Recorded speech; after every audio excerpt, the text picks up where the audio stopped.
Welcome back to the Helix Keycloak series, episode 5, RBAC Deep Dive.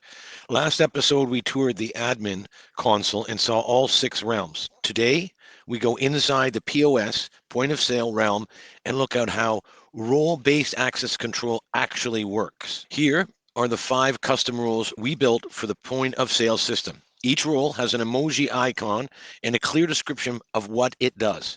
POS admin, full system control, the crown.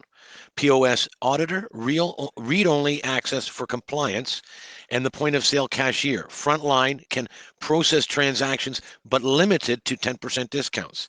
The POS developer, testing rule, can create products, but no access to production data. And then there's the POS manager, the senior role, unlimited discounts, and full reporting. Let's look inside each role. The admin role, full control over the POS realm and configuration.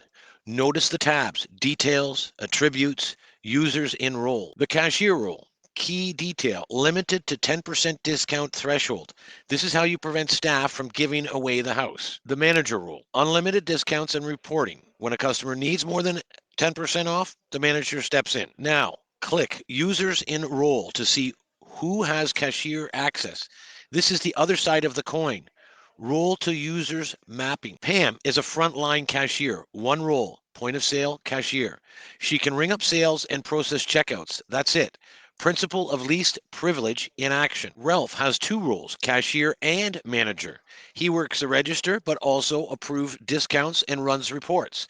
This is role accumulation. Each role adds capabilities. Michael is our developer, one role, POS developer. He can create test products, but has no access to live transactions. Complete separation of concerns. And Felix, look at this, admin, cashier, and manager. 3 roles, full system control. In a real deployment, you'd have exactly 1 or 2 Felix level users. Everyone else gets the minimum they need. Client scopes control what information goes into the GWT token.